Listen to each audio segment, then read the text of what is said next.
अब हम आते हैं 8th नंबर का पॉइंट जो कि हमारा इम्पोर्टेंट है कि इतनी सारी बातें हो गई, लेकिन ये सारी बातें हम करेंगे, इतना कुछ पढ़ेंगे तो हम भूल जाएँगे।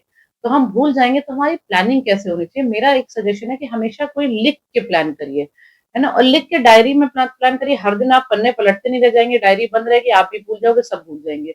ए4 शीट्स बनाइए हर सब्जेक्ट की अलग-अलग।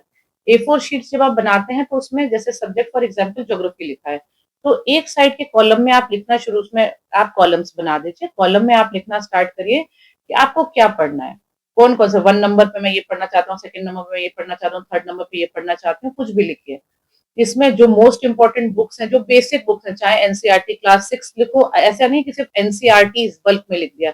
NCERT class 6, NCERT class 7, NCERT class 8 इस तरीके से लिखिए।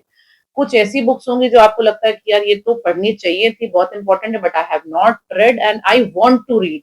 उनको भी आप नंबर वाइज लिख लीजिए, कोई बात नहीं, लिख लीजिए। कुछ ऐसी भी चीज हो सकती है, आपको वैल्यू एडिशन मटेरियल लग सकता है कि ये तो मैथ्स की बुक है, इसको लिख दूं, या ये रिवर्स की डिस्कशन की बुक है, इसको लिख दूं। कुछ ऐसा भी लग सकता है आपको जो बहुत फैंसी हो, वो भी लिख दीजिए।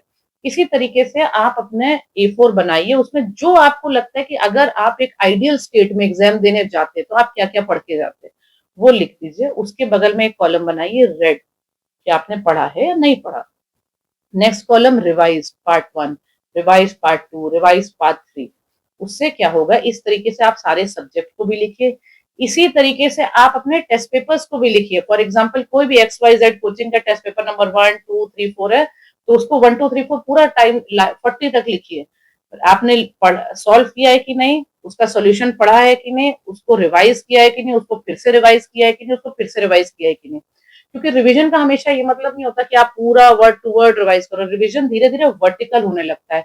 एग्जाम आपका जो है इस मल्टीपल रिवीजन इसलिए मांगता है, आपको लग रहा हो कि ये बात मजाक है, हम 4-5 बार रिवाइज क्यों करें, पर exam fill in the blanks नहीं है। एग्जाम में आपको आइडेंटिफाई करना है, नंबर ऑफ चीजें जितनी ज्यादा पढ़ोगे उतनी ज्यादा जल्दी भूल रहे हो, तो उसको अगर हम बार बार रिवाइज करते हैं, नजरों के सामने से गुजर जाता है, तो जब वो क्वेश्चन आता है आप एलिमिनेट कर पाते हो। आपको एग्जाम में सही आंसर मार्क करने से मतलब है, इस बात से मतलब नहीं है कि आपको वो आंसर आता था या नहीं आता था। तो आप गेम को समझ के गेम की तरह खेलिए। आप उसको दिल पे मत लगाइए कि जब तक मुझे मैं तो पूरा रिवाइज नहीं कर लूंगी या पूरा रट ही नहीं लूंगी तब तक नहीं जाऊंगी, तो वो कर ही नहीं पाओगे, तो कभी जा ही नहीं पाओगे, और जाओगे तो पास नहीं हो पाओगे। तो ऐसा नहीं करना लाइफ में, है ना।